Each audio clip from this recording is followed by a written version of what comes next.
Alô, boa noite. Tudo bem com vocês? Eu sou o Fernando Santos e essa é a CodeCon 2020 que está começando agora direto da sua casa. É a DevCouch Conference, mas sem mais delongas, a gente vai para a primeira palestra do dia, que é do Herbert Henrique, que ele é Software Engineer do grupo da Samap, e ele vai falar sobre a Design System Retrospective, os 10 aprendizados que tivemos durante o caminho. No 3, 2, 1...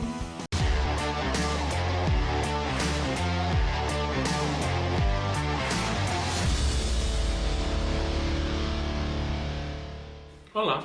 Hoje a gente vai falar um pouco sobre Design Systems, mas eu não vou te contar quais são as vantagens de você ter quais são as vantagens, ou para que serve um Design System, etc.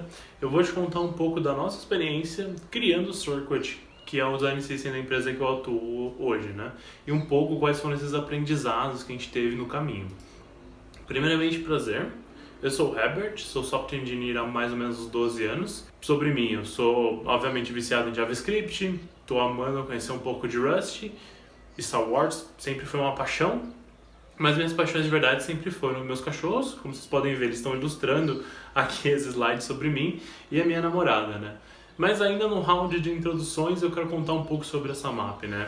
A gente é uma fintech europeia fundada mais ou menos em 2012 com um propósito muito simples: ser uma marca de aceitação de cartões mundial. A gente surgiu com essa ideia de facilitar, porque as pessoas tinham muito medo de bancos, de juros abusivos, de como parcelar essas coisas, era bem confuso, né? Então a Samap surgiu com essa ideia de realmente ajudar esse pequeno empreendedor e facilitar ele ter aceitação de cartão. Só que conforme a gente foi crescendo, o produto vai evoluindo e a gente percebe que só isso como propósito, às vezes não é o que a gente quer para a empresa. Então a gente descobriu que a gente realmente quer ajudar o pequeno de várias formas. E aí a gente começou a construir muitos outros produtos em cima disso, desde pagamento por link, shops online, etc. E com isso, obviamente, o time de front, né, vai crescendo. O que é uma retrospectiva, afinal? Que é depois de um período de tempo, o time se reúne, conversa um pouco sobre o que aconteceu nesse período, né? E começa a entender como melhorar, como fazer de um jeito diferente, o que eles aprenderam, tentar entender quais foram os erros e como melhorar. Então, mas antes de você entrar numa retrospectiva, a gente tenta sempre relembrar da primeira norma das retrospectivas, né, Dormy Kurt, que ele fala que, independente do que a gente descobriu, a gente entende e realmente acredita que todo mundo fez o melhor trabalho que poderiam, dado o que era conhecido na época, suas habilidades, competências e os recursos disponíveis, bem como a situação em questão.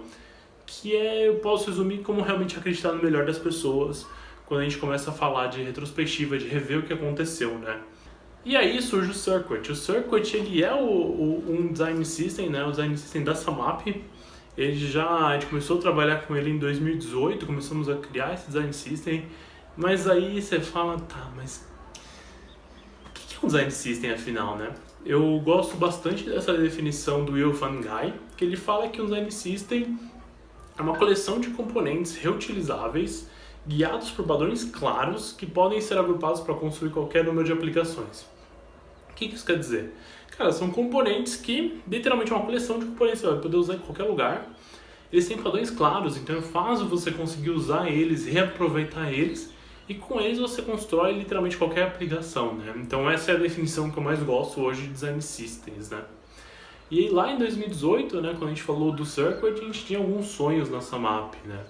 E aí, obviamente, vocês pensam que o primeiro é construir o Design System, né? Obviamente, todo mundo quer construir um Design System, né? Ele surgiu de alguns outros sonhos, que era a gente estava fazendo um rebrand de como a marca em si funcionava. A gente estava tentando mudar algumas cores, mudar alguns posicionamentos, etc. E também a gente estava tentando migrar a nossa aplicação principal de AngularJS para React. E aí o Design System ele se torna uma consequência desses outros dois sonhos, né? Ele se torna apenas o momento em que ele é necessário para construir os outros dois. Por que ele era tão necessário e hoje é um pouco até diferente, né? Quando a gente pensa nele, quando a gente reviu ele um pouco. É porque em 2018, quando ele começou, a gente tinha 3 pessoas no time. E hoje a gente está falando de mais de 50 pessoas mundialmente trabalhando, usando ou mesmo contribuindo para esse Design System, né? Porque eu falei que essa Samap é uma empresa que cresce rápido, então a gente dobra a meta. E aí quando a gente atinge a meta, a gente dobra de novo, porque é assim que a gente funciona. É uma empresa de crescimento super rápido. E o Circuit, por si só, já era um projeto mega ambicioso, né? A gente tinha muita coisa para fazer ali, tinha muitas coisas que a gente estava fazendo, a gente estava migrando várias coisas de Angular para React e tal. Fazendo merge na versão 1.0 do Circuit. Então a gente chegou na versão 1.0, a gente finalmente chegou nesse ponto e a gente foi evoluindo sempre, né? Mas tá, quais foram esses aprendizados então que vocês tiveram? O primeiro aprendizado é que literalmente criar esse design system é apenas o começo. Ele não é o que importa, ele não é o resultado final. Ele vai ser apenas o começo, eles vão ser apenas os componentes que vão criar os produtos que realmente importam. Então você tem que entender que criar ele não é o final do momento, ele é apenas o começo, ele é apenas o começo de algo que está crescendo. Então aqui eu tenho vários produtos que nasceram a partir desse design system e que vão continuar crescendo com ele ou sem ele. A gente tem que tratar o design system como um requerimento de produto mesmo, né? A gente não pode tratar ele como um projeto paralelo, a gente não pode deixar ele de canto, a gente não pode deixar os bugs do design system viverem para sempre. A gente tem que continuar evoluindo ele e conforme ele vai crescendo, ele vai beneficiando todo mundo da empresa. Ele não vai resolver toda a sua inconsistência. E essa é a parte que acho que mais machuca todos os designers hoje, que é basicamente, por mais que você tenha todos os seus componentes ali, ele não resolve tudo. Aqui, só para te dar um exemplo, quando a gente começou a fazer o Circuit, a gente fez um levantamento de todos os botões que a gente tinha no site. E aí você pensa, cara, são muitos botões. São muitos botões iguais, mas com pequenas diferenças. Então, cada designer foi lá, pensou no degradê que ele usar, no border radius, na cor, na fonte, etc. Vários esforços, vários desenvolvedores que pegaram, desenvolveram aqueles botões, reconstruíram eles desde o começo e todo esse esforço para sempre construir um botão. E aí são vários botões que não têm a ver um com o outro, mas são mais ou menos parecidos. E o Circuit pelo menos resolve esse tipo de inconsistência. Então a gente fala hoje de ter realmente os botões padronizados, suas fontes, tamanhos, estados, né? Mas claramente isso não é o final, isso não é o objetivo final. E aí no último hackathon que a gente teve nessa mapa, a gente fez um levantamento de todos os ícones, né, que a gente tinha no sistema. A gente falou, cara, tem ícone pra caramba de diversos jeitos. E a gente fica, meu Deus, de onde vieram tantos ícones, meu Deus. E a gente percebeu que obviamente o Circuit não estava tratando essa inconsistência. E às vezes talvez nem fosse para ele tratar. Então sempre vai ter inconsistência, ele nunca vai estar pronto, né? A gente nunca vai resolver todos os problemas de inconsistência apenas com o Design System. Entretanto, com o Currents, que é um projeto que surgiu também nesse hackathon, a gente tenta começar a resolver um pouco desse projeto desse problema de inconsistência, né, dos ícones, mas ainda é um projeto meio embrionário, está começando a nascer, está evoluindo. Tenha um tempo para fazer literalmente do jeito certo. Tome um tempo para fazer isso do jeito certo. Por que eu digo isso? Quando a gente vê os projetos, quando a gente vê o Circuit, que é uma biblioteca de componentes, né, a gente precisa que todos os componentes tenham um HTML semântico, que eles façam sentido, que os botões realmente sejam botões, que a gente siga realmente essas regras.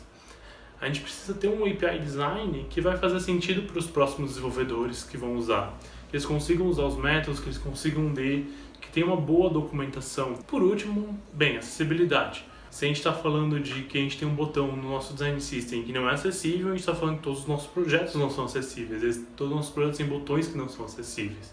Então esse é um mega problema. Então a acessibilidade é um ponto que tem que ser tratado desde o começo no design system.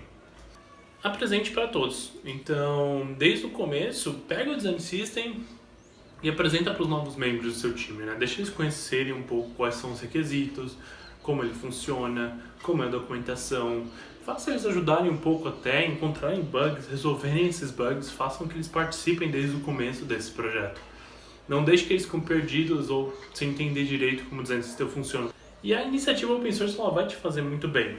Desde o começo, o Circuit ele foi um projeto pensado para ser open source, né? Então a gente colocou o código do Circuit como código aberto desde o começo, né? A gente imagina que as pessoas não vão usar o design system da Samap nos seus projetos pessoais, mas a ideia é que as pessoas consigam ver como a gente fez, como a gente resolveu alguns problemas e possam ter isso como um guia para os projetos delas, né?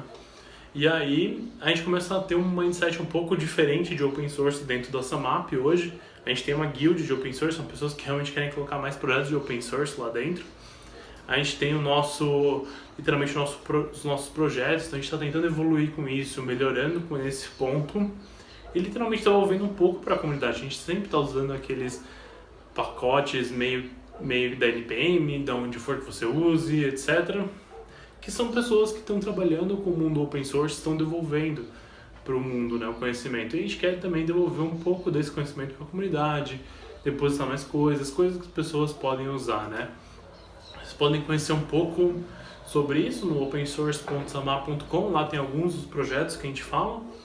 E a gente está tentando crescer um pouco, está bem modesto, mas quem sabe no futuro a gente consegue ter mais e mais coisa, né? A gente melhorou muito a colaboração entre design e devs. Por que isso? Quando a gente estava lá em 2018, 2000 e pouco, os times em si eles eram silos separados, né? A gente tinha o time de back-end, o time de front, o time de mobile e o time de designers. Então eram times separados, a gente não trabalhava em squads, né? Então os times de design e dev eles não se conversavam tanto. A gente foi começar a evoluir um pouco esse conhecimento conforme os times foram evoluindo. E o Circuit ele foi exatamente uma ponte para isso, né? Os times precisavam se conversar, os designers e os devs, para construir um produto que ambos iam usar. Então o Circuit foi essa ponte que ajudou os dois times a realmente melhorarem bastante. Eficiência é o benefício mais tangível, então se você precisar vender o Design System para alguém que não entende tanto sobre isso, fale um pouco bastante sobre eficiência. Essa tela aqui é uma tela de login que dá para fazer em literalmente muito pouco tempo com o Design System, né, do Circuit. Foi uma tela que a gente fez, sei lá, 30 minutos só a tela em si. E aí todo o resto da tarefa em si a gente se preocupou com todas as particularidades de como o sistema ia funcionar. Como que o login vai funcionar, como é que as validações vão funcionar, etc, etc. E a gente não deve se preocupar tanto com os componentes, como eles são, etc. Porque isso já estava definido, isso a gente já tinha pronto, né? Então a gente só realmente se preocupou com a lógica. Então isso trouxe uma eficiência muito grande para o time. Entregue em pequenos incrementos sempre. Acho que esse foi um dos grandes aprendizados que a gente teve e com vários exemplos que eu vou trazer. No começo a gente começou com alguns componentes bem simples. A gente tinha, sei lá, um botão, um input, algumas coisinhas muito básicas, né? Um texto, etc. E a gente só foi realmente adicionando cada vez mais componentes conforme a gente reescrevendo aquele projeto lá de Angular, né? Ou a gente ia criando novos produtos. Então a gente nunca, desde o começo, a gente criou um mega repositório de componentes. A gente foi sempre adicionando e melhorando conforme o tempo ia passando. No começo, a gente tinha um grande problema, porque sempre que a gente escreveu um componente novo, era aquele negócio, vamos escrever agora o arquivo do storybook, né, que vai ter toda a documentação, etc. Vamos escrever os testes, vamos escrever o componente em si, e etc. Então, eram muitos arquivos de boilerplate que a gente começou a fazer ali. A gente falou, vamos fazer um bash script aqui rapidinho, né, para fazer isso mais simples. E aí esse bash script ele se tornou literalmente uma ferramenta da Samap. Então hoje, além dela resolver esse problema de arquivos boilerplate, ela também tem todas as nossas configurações de lint, todas as nossas configurações de trigger. Ela mantém tudo isso num único repositório. Então a gente tenta resolver esses problemas de inconsistência, de padrões de código, com essa ferramenta que surgiu como apenas um pequeno bash script para resolver um probleminha ali. A gente começou colocando o Circuit como uma dependência do GitHub, literalmente uma dependência do GitHub dentro do projeto. Então a gente nunca pensou num processo de build desde o começo. A gente fala, deixa o projeto principal buildar o Circuit em si, depois a gente vê como a gente faz. A gente só foi adicionar o build, a gente só foi deployar para NPM muito para frente. A gente só foi literalmente começar a falar de semantic release bem mais para frente do projeto. A gente sempre foi evoluindo conforme o tempo passa, sem encaixar os melhores jeitos de fazer as coisas de uma maneira incremental. A gente criou uma comunidade, não só de designers, de devs, mas uma comunidade em si, né, dentro da Samap. A gente aprendeu a compartilhar experiências de uma forma diferente. A gente começou a ver ideias de outros pontos de vista, né? Hoje o time da Samap, especialmente, a gente está espalhado por, sei lá, cinco vários escritórios ao redor do mundo, com pessoas com ideias e pontos de vista diferentes, e a gente aprendeu a ver um pouco sobre isso. A gente teve empatia, entendemos o lado das outras pessoas, né? A gente evoluiu como designers e como desenvolvedores. E a gente criou um time. Então essa é uma foto de um sync global que a gente tem do time de front. Então vocês veem que são pessoas de vários lugares, aí são 5 bandeiras dos principais escritórios. Então a gente sempre foi um time muito mais disperso, bem pequeno, e de repente a gente está falando de um time bem grande que se conversa, que realmente é um time.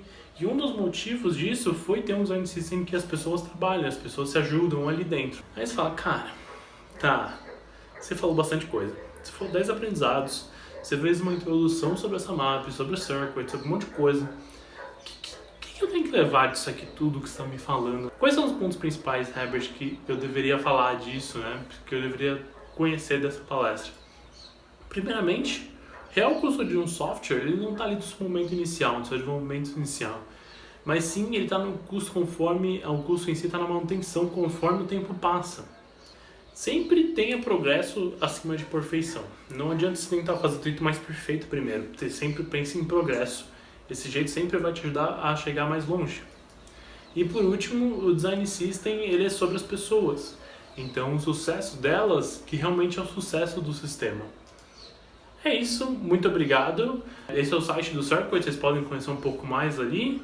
Tem o meu website também, meus contatos, qualquer coisa é só falar comigo. Tchau, tchau.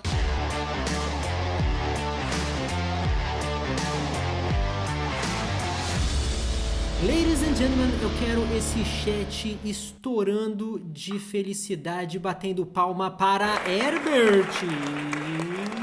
Não. Boa noite, como é que você tá? É um prazer receber você aqui na CodeCon. Boa noite, Fernando. Eu que agradeço. Mega prazer de estar aqui, estar junto com vocês. Primeira pergunta que eu vou te fazer logo de cara, eu tô te conhecendo hoje. É muito interessante o que você faz e eu gostei muito da SumUp. O que é uma fintech? Basicamente, o jeito mais simples de eu descrever isso é uma startup que trabalha no meio de mecanismos financeiros, né? Desde um banco como X bancos digitais, etc., até a SumUp, né? A SumUp, no caso, a gente atua um pouco diferente. A gente tem alguns produtos, mas produtos que ajudam os pequenos empreendedores, né? A gente começou bastante com maquininhas de cartão, que estava crédito, débito, com umas taxas bem mais boas para aquele cara pequeno, para aquele cara que, tipo, estava ali na rua vendendo o seu lanche ou sei lá o que, na época, né? Quando podia. E agora a gente está evoluindo isso um pouquinho mais. Então, a gente está começando a falar de ter banco digital, a gente está começando a falar de abrir sua própria shop online, tipo, em alguns cliques, a gente está falando de alguns outros produtos, tudo relacionados a esse mercado financeiro, né? E a SumUp, ela atua bem no setor com os pequenos empreendedores, com literalmente aquela galera que, tipo, aqueles bancos grandes não dão a menor moral, é onde a gente gosta de atuar, é onde a gente quer realmente trazer essa galera, que essa galera consiga crescer, né, como empresas mesmo. Não importa se é, tipo, o cara que está vendendo lanche, pipoca na rua, ou se é qualquer outra empresa, a gente está focado mesmo nesses pequenos negócios que a gente chama. Eu percebi que a SumUp, por exemplo, eu entrei em opensource.sumup.com, né? E eu vi aqui, por exemplo, que está tudo em inglês. Então eu vou te fazer duas perguntas de uma vez, até porque são duas perguntas bem simples, né? A SumUp, ela atua em diversos... As duas perguntas são relacionadas à sua rotina, porque eu sei que é algo bem relevante para a galera que está assistindo aqui. Então, primeiro, você lida no seu dia a dia, você lida com pessoas que falam outras línguas diferentes do português? E segundo, como que é a sua rotina de trabalho, o seu típico dia de trabalho? Se você puder explicar falando os nomes das ferramentas, eu acho que vai ser de bastante utilidade para a galera que está assistindo. Obrigado. Uhum. Certo. A SumUp, literalmente, a gente é uma empresa global, né? Então, a gente lida, assim, com pessoas de vários países, assim. A gente fala que, especialmente no escritório da Alemanha, que é onde mais tem isso, o que menos você vai encontrar lá, por exemplo, são alemães. Você vai encontrar gente da China, você vai encontrar gente da Rússia, você vai encontrar gente de vários cantos do mundo, especialmente muitos brasileiros, mas que raramente vai encontrar alemão. Então, a gente usa o inglês como realmente uma linguagem padrão, especialmente entre os times de desenvolvimento. E aí a gente é separado no que a gente chama de tribos, né? Que é aquele negócio Spotify, squads, tribos, etc. Mas tribo são vários squads são times multifuncionais e essa tribo atua com uma entrega de valor. Por exemplo, hoje eu atuo na tribo de aquisição de clientes, então eu atuo com todos os produtos que trazem mais clientes para a plataforma, né? Desde tipo, o shopping que a pessoa compra a maquininha, até ajudando consultores de venda, etc. Então, sim, eu atuo com literalmente pessoas do mundo inteiro o tempo todo, desde pessoas da Bulgária, pessoas de Copenhague. Por quê? Porque na SumUp, um pouco diferente de algumas empresas multinacionais, né, que o time só do Brasil ele é um time que atende só demandas locais, aqui não. Aqui, por exemplo, o nosso squad que tratua com o Indique o Amigo, né, aquele chamado referral, né, ele faz esse Indique Amigo para o Brasil, faz para a Itália, faz para a Alemanha. Então, a gente tem sempre esse jeito de, tipo, literalmente conversar com galera do mundo inteiro, né? Às vezes tem alguns squads que lidam com umas demandas mais locais, etc., mas normalmente a gente está nessa demanda bem global, né? E isso também porque os times, né, que a gente fala, as linhas funcionais, né, os back-ends, os fronts, etc., são pessoas do mundo inteiro. Então, às vezes, está conversando com uma pessoa, tipo, está tirando uma dúvida lá sobre a feature que está fazendo, e é um cara, sei lá, da Alemanha, é um cara da área, então, tipo, a gente sempre está usando o inglês como padrão. É claro que nos nossos rituais aqui do Brasil, né, a gente usa português porque, às vezes, cansa falar inglês. A segunda pergunta, que é o dia a dia, cara, às vezes o dia a dia é um pouco complexo, vamos dizer assim, né? Por quê? Especialmente onde eu estou atuando hoje, eu tenho algumas coisas diferentes que acabam acontecendo, mas a Samap, ela sempre foi uma empresa em que a gente tem multilinguagens rodando, né? Isso depende muito da tribo, do squad que você tá, né? Então, por exemplo, teve dia semana passada em que eu comecei codando em Ruby, de back-end, literalmente, fazendo uma feature num sistema. À tarde eu estava codando em Golang e aí no dia seguinte eu estava lá reescrevendo algumas coisas de JavaScript, né? Então, mas quais são as principais dessa map hoje de linguagem? Você fala que tem um monte, mas quais são as principais? Hoje a gente está falando principalmente de Golang dentro de algumas tribos, a gente está falando de Elixir, que é muito forte aqui dentro. Essas são as duas principais hoje de back-end, tem algumas outras coisas em Ruby, em Java, em Node, mas as duas principais hoje que estão mais dominando ali o time é o Go e o Elixir, né? E aí, quando a gente fala front, pelo menos ali é um pouco mais unânime, né? O que a gente acha que não seria, né? Front seria 300 mil frameworks, não é unânime. A gente está usando apenas React, é o principal framework que a gente usa. Então, JavaScript, React e CSS e HTML é literalmente o que a gente faz o tempo todo. Alguns outros projetos têm algumas particularidades, tem projetos com GraphQL, tem projetos que rodam server-side rendering com Next e tal, mas a gente fala que a raiz do web, ali, do time de web, é literalmente o React, é literalmente o JavaScript bem no seu dia a dia, né? Então, um pouco mais é que como os squads são multifuncionais, a gente está ali tratando com o time de produto, com os designers, então você nunca vai estar fechado naquela sua caixinha só escrevendo código, né? A gente preza muito pelos times de desenvolvimento estarem junto com o time de produto, literalmente trabalhando junto, desde como que vai desenvolver, como é que vai discutir para desenvolver aquilo, fazendo design sprint, pensando desde o primeiro momento, fazendo pesquisa com o usuário, codando, testando, validando, tendo um pouco da cultura DevOps, né, também cuidando das suas pipelines, então sempre é um ambiente bem dinâmico, né, um ambiente bem multicultural que a gente preza bem por essa linha de, tipo, full stack? Não, mas tipo, alguém que consegue ir para pegar outras coisas, consegue ajudar em outras coisas, etc. Então é um ambiente bem dinâmico, assim. Então vou te falar que cada dia é uma surpresa, assim. Cada dia é uma coisa diferente, cada dia a gente fala que é um ritmo bem louco, assim, porque cada dia é uma novidade. Às vezes a gente brinca que a gente não sabe muito bem o que esperar daqui 3 meses, porque até comentei no talk, né, a gente chama hypergrowth, a gente é o que eles chamam de hypergrowth company ou sei lá o quê, que a gente dobra de tamanho a cada ano. Então, literalmente, a gente não sabe o que esperar daqui 3 meses. Tem produtos que a gente tem hoje no mercado que um ano atrás a gente tava, tipo, será? E aí, um ano depois, a gente já tá com eles, já, tipo, começando a fazer um pouco de sucesso, instalando no Brasil ou na Alemanha, etc, etc. Cara, muito legal. Eu percebi também na sua página de Open Source que você tem alguns projetos em TypeScript, né? Vocês também estão apaixonados por TypeScript, assim? Ou vocês... Porque eu percebi que vocês têm mais projetos em TypeScript do que em JavaScript, né? Então isso é normalmente porque a empresa está gostando muito de TypeScript, está deixando de criar repositórios em JavaScript, ou você está fazendo o inverso, né? Está deixando de usar TypeScript agora e está indo para JavaScript. Você sabe compartilhar um pouco sobre isso? Eu prometo que essa é a última pergunta minha e depois a gente vai pro chat.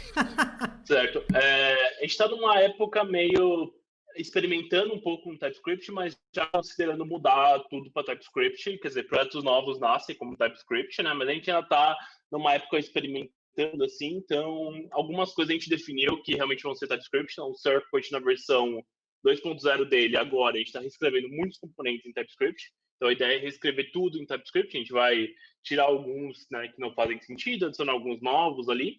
Mas saiu a versão 2.0 esses tempos atrás, e literalmente a gente escreveu a maior parte dos componentes do TypeScript, porque a gente vê que o que a gente chama de dev experience, né? Na hora que o cara vai codar, tá no editor, tal, ver os tipos realmente ajuda bastante, tal.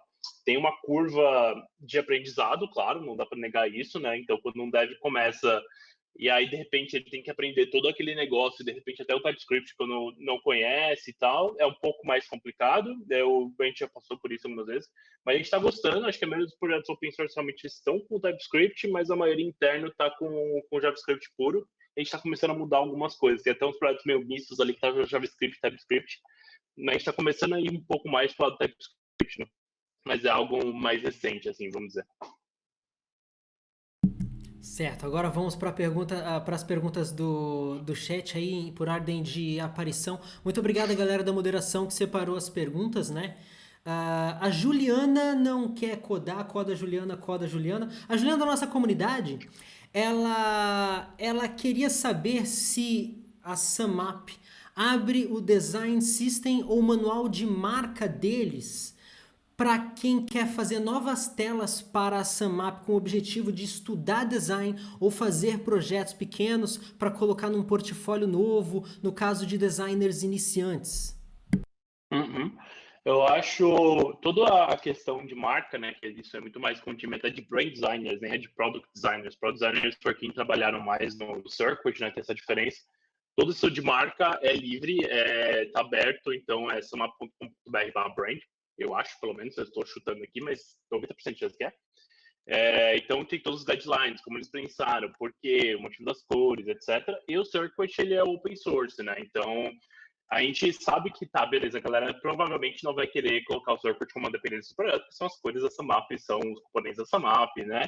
Mas a gente coloca como open source muito mais para a galera que está começando, ter um design system, está começando a ver como funciona tal, ter uma inspiração, começar a ver. Então, a gente começou isso em 2018, a gente já definiu que ele ia ser open source por conta disso, e é totalmente livre, né? Acho que, eu não sei se é a parte de componentes, porque aí tem todo um time de product designers que literalmente cuidam disso, desde experiência, como é que esse componente vai se comportar. Então, porque tipo, um componente novo, ou quando a gente ajusta um componente, é literalmente para todos os projetos dentro da SumUp. Então, a gente está começando a ver isso. Acredito que contribuições, tipo, se uma pessoa que, mais falando agora de dev, né? Se uma pessoa que abrir um bug, etc., para poder corrigir isso, é totalmente tranquilo. A gente está finalmente open source certinho. Mas eu nunca vi uma pessoa testando com o Circuit abrindo. Mas como é open source, a gente tem zero problemas com isso de marca, eu não vejo nenhum problema. EFC30, boa noite, Herbert. No Design Systems de vocês, foram criados componentes mais específicos e não somente genéricos? Se não, qual o motivo? Exemplo, um componente de imagem com botão de ação na parte superior direita, além de um componente de imagem simples. Uhum. No caso do Circuit, a gente literalmente seguiu aquilo que eu comentei do cara da Envision, que a gente criou pequenos componentes que podiam ser compostos, né, que formavam. Então, se a gente está falando de um componente mais complexo, como esse, só uma galeria, etc., que sei lá, tem um botão e tal, um card dentro, a ideia é que a gente tenha os componentes bases e a gente vai compondo isso. Existe outro componente dentro do Circuit que são mais compostos. Acho que o nosso exemplo principal é a nossa sidebar, porque ela é bem composta, tem interação, tem como funcionam os ícones, tem algumas interações lá, mas a grande maioria são literalmente, se a gente pegar o Atomic Designer, a gente está falando mais dos átomos, etc. Raramente a gente foge um pouco disso, a gente aumenta, então a gente tenta mais pensar nos componentes menores e que vão se compondo outra coisa, né? A gente seguiu mais por essa linha porque a gente viu que aí a gente podia criar qualquer coisa, né? A gente seguiu mais essa metodologia de criar qualquer coisa. Existem alguns outros, a gente estava começando a conversar esses dias até com o pessoal que é tipo, mas às vezes eu quero tipo, ter um componente que é literalmente, sabe, tipo, o card, o texto, o título, etc, porque você vai se repetir o tempo todo, agora não tem importando e tal, mas a gente tenta fazer realmente mais composto, né, para a pessoa poder modificar, etc, porque às vezes, sei lá, eu quero ter uma imagem ali, não quero, etc, vai depender muito do produto, vai depender muito da experiência que o product designer está querendo trazer pro cliente, então a gente tentou deixar mais nesse nível mais atômico, mais básico, em que eles podem ser compostos. Existem um ou outro que já são mais compostos, mas a gente tenta manter no menor nível possível, porque a gente entende que a maior parte das abstrações é só juntar alguns componentes ali, né? Valeu. O João Castelli também, já emendando nessa, a cultura da SumUp ajuda na criação de projetos como o Circuit? Uhum. Cara, com toda certeza. Eu acho que a gente tem alguns exemplos bem óbvios. Eu falei um pouco do Currents ali. O Currents literalmente surgiu numa hackathon que a gente tem global, então a gente juntava todo o time de desenvolvimento num lugar, a gente codava junto, a gente fazia muito isso. O site open source surgiu num hackathon também. Então, a gente tem muito essa experiência de tentar fazer esse tipo de coisa. Tem os hackathons globais. Aqui no Brasil, a gente fazia alguns hackathons mais locais, com algum outro foco. Por exemplo, o último foi um pouco para a gente brincar com Flutter, com React Native, porque é algo que a gente não estava usando tanto. Depois começamos até a usar. E também a gente tem o que a gente chama de hack time, né? A gente tenta dedicar de 10 a 20% do nosso tempo, literalmente, do time de desenvolvimento para criar coisas novas, projetos novos, etc. A gente deu uma parada um pouco com isso, a gente está começando a tentar voltar, porque às vezes a galera não tem tração, etc. Mas a gente está tentando voltar um pouco com isso, ter 10, 20% do seu tempo para literalmente um pouco mais criativo, você criar coisas novas. E aí, várias coisas surgiram disso. Surgiu o Currents, que é o né, de ter uma Icon Library, surgiu com todo o projeto do site de open source, a página de status, se os cartões estão tá processando pagamento, não tá, veio também de um hackathon. Um outro exemplo muito bom é algumas partes do nosso sistema de monitoramento veio também do time de SRE, DevOps, fazendo isso numa hackathon. Eles começaram muitas coisas de como monitorar os logins, etc. no hackathon, e é usado tipo, até hoje. Então, a gente é bem incentivado a realmente ter um tempo para poder ser criativo, criar coisas novas, desde eventos específicos para isso até algum tempo dentro do seu trabalho normal. A gente é bem incentivado que essas coisas aconteçam, né? Certo, isso tem a ver com a próxima pergunta também do Gonk Oficial. Ele quer saber o quão difícil foi interagir com toda a equipe ao redor do mundo, já que tinham ideias e tecnologias diferentes e no caso do Circuit o projeto foi desenhado para ser o que ele é hoje. O interessante dessa pergunta é que muitas vezes a gente começa um projeto com uma intenção e depois que você começa a pegar feedback do próprio de outras pessoas usando o projeto, ele começa a desandar, a ser uma outra coisa que você não pensava no começo, né? Uhum. Eu acho que, cara, a comunicação sempre é um problema, mas eu acho que o nosso maior problema é time zone. Então, sei lá, daqui para a Alemanha são de 3 a 5 horas. Hoje a gente está com 5 horas diferentes. Então, você imagina marcar uma reunião, você tem um tempo ali muito pequeno para conseguir juntar todo mundo, nem todo mundo vai, etc. A gente conseguiu muito bem no começo, porque literalmente a gente tinha times mais dedicados a isso, né? Então a gente tinha um time que estava dedicado a fazer isso acontecer, porque tinha um objetivo muito claro, que era o principal refactor do nosso principal componente. Mas sempre tem as conversas do tipo, demora, às vezes tem um componente que, sei lá, fica um ano em draft, que a gente nunca um ano não, tá, exagero. Um mês em draft que a gente nunca termina, então você tem essas discussões, etc. A gente tenta manter mais discussões assíncronas por causa disso, por causa dessas time zones, mas até que foi tranquilo no começo, assim, a gente começou a ter teve um engajamento tão forte no começo dos dois times trabalhando junto, né, de design e de dev, que o começo foi bem tranquilo, assim, tava todo mundo querendo fazer aquilo acontecer. Ele não saiu o planejado, né, vamos dizer assim, o primeiro inicial ali, o código interno mudou bastante, vários padrões e coisas mudaram muito, desde, tipo, literalmente a gente escreveu para TypeScript agora, mas a ideia inicial, que era literalmente aquilo, de novo, que eu falei do InVision, que é uma biblioteca cheia de componentes, que a gente pode fazer qualquer coisa, e para trazer eficiência no desenvolvimento, para trazer consistência, isso se manteve o tempo todo, né? A gente conseguiu manter essa ideia o tempo todo, por mais que ali internamente a gente tenha mudado muita coisa, desde como é que a gente escreve os componentes, qual que é a lib que a gente vai usar para isso, qual que é a lib que a gente vai usar para aquilo, qual que é o melhor jeito de escrever, como que a gente vai disponibilizar, etc. Então, tipo, várias coisas mais internas mudaram muito dos tempos desde que a gente começou. Que nem eu falei, a gente tinha um build super X ali, tipo, a gente literalmente pegava do GitHub e falava, vamos embora, só vamos codando e vamos ver o que acontece, vamos testando. E aí hoje a gente tem um build mais robusto, mas a ideia inicial, ela conseguiu se manter bastante. A gente teve um bom alinhamento, a gente tinha pessoas que sempre tocavam essas reuniões e moderavam ela para a gente conseguir ter esse consistência até o final, pelo menos da ideia inicial. Olá, Herbert FSB Lemos. Parabéns pela apresentação, Herbert. Como surgem as demandas para o time de design system? Vem sempre de produto? Vocês têm um roadmap fechado ou vai mudando conforme surgem coisas em produto? Obrigada. Uhum. Certo, a gente não tem um time de design system hoje, a gente tem um time o que a gente começou a ter, na verdade, um time de web platform, que é cuidar de várias coisas da parte de web, desde como é que tem CDN funcionando, como é que a aplicação mobile conversa com web, etc. E eles cuidam disso, e eles também são, vamos dizer assim, principais mantenedores, não sei nem se fala existe, do design system, mas não são eles que definem as demandas. Quem define, às vezes, é o time de produto. Então, desde o time de produto, o squad ali que está fazendo uma feature, ele está vendo que tem um componente que eles querem colocar no design system, eles basicamente, a gente abre um draft, começa a discutir, né, um request for comments, abriu, beleza, todo mundo aprovou, alguém coda já no design system e já está publicado na próxima versão. Às vezes a pessoa coda no próprio projeto e aí vai pro design system só depois, né, numa outra versão, sei lá. Isso aconteceu com vários componentes que a gente tem ali dentro, desde o de paginação, por exemplo, que é o que eu lembro por último, com vários outros. E às vezes quando ele vai para o design system, muda totalmente a API que a gente está falando, porque, sei lá, a pessoa que desenvolveu ali e depois ela foi colocar e a gente entra em discussão de como a API, né, vai funcionar, quais são as props que vai receber, se o design vai estar de acordo mesmo, mas as demandas dos componentes, não agora os que a gente está falando, não os mais básicos, né, que a gente começou ali, eles surgem do próprio time de produto, dos times, né, dos squads, não importando qual tribo, de onde eles vêm. Se o Product Designer acredita que tem uma demanda que faz sentido estar compartilhada entre mais de um sistema, aí a gente conversa, abre um request for comments, começa a conversar, começa a abrir o componente, a gente começa a abrir o código, pull request, vai alinhando, etc. Mas aí, às vezes, pode ser desde colocar no Circuit primeiro, ou colocar no seu projeto primeiro, depois exportar para o Circuit, colocar no Circuit depois. Vai depender muito de componente para componente, demanda do squad, etc, etc.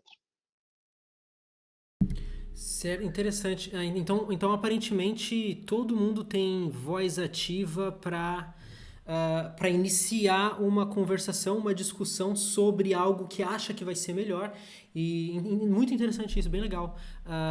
Dependendo do tamanho do time, isso é meio. Isso fica um pouco complicado de se implementar na prática, né?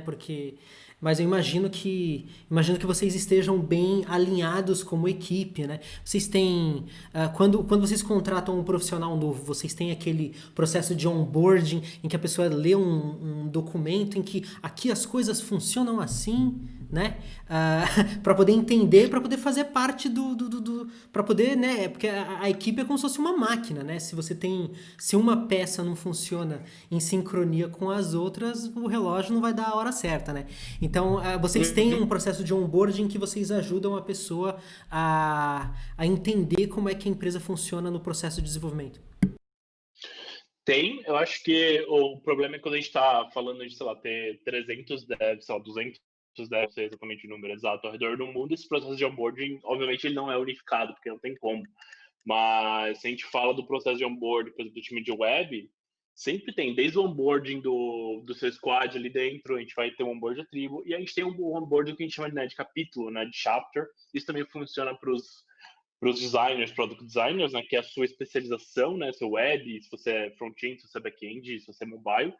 E aí, nesse onboarding, a gente conversa muito sobre o que é o design system, como ele funciona, como você pode contribuir, como é que são os do's e don't do's. A documentação ainda não é a mais perfeita do mundo, a gente tem tipo, várias coisas ali que falta muito detalhe de documentação ou motivos das coisas serem criadas, porque né, documentação eu sei que é importante, mas às vezes a gente deve, perdão, mas acontece. E a gente vai crescendo isso, mas sim, tem todo o onboarding, desde tipo, designers, etc. E é claro que a pessoa, quando ela entra, né, ela tem o que a gente chama de buddy, tem um parceiro ali que sempre vai estar ajudando ela. Então, desde designers novos que entram e querem mudar algumas coisas no circuit ou querem tentar algumas coisas novas, sempre vai ter o buddy dele para poder ajudar. Esse buddy às vezes pode ser o product lead, pode ser alguém do time, etc. Mas sempre tem um processo de onboarding, especialmente design system, que é, cara, tá, vamos te explicar como é que funciona, vamos conversar um pouco, deixa eu te mostrar as vantagens, desvantagens, etc., como por que a gente tomou determinadas decisões. É um processo de onboarding que funciona bem mais desse jeito, né? Vamos dizer assim, que a gente mostra várias coisas, então começa de squad e a gente vai para tribo, capítulo, tem bastante coisa assim para a pessoa absorver. E é isso.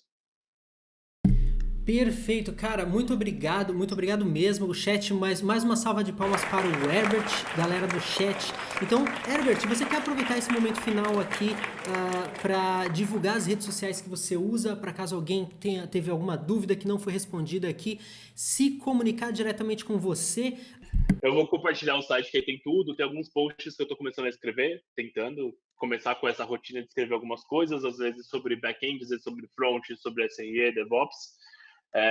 Eu vou dar uma compartilhada que eu acho que fica mais fácil, porque eu sei que meu nome é difícil, as pessoas vão errar, porque eu convivo com isso há quase 30 anos, então eu sei como é.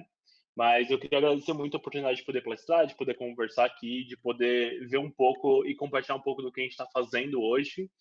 E de literalmente conversar, conhecer vocês, ver essas perguntas bem massas, bem interessantes. Acho que foi muito boa a experiência.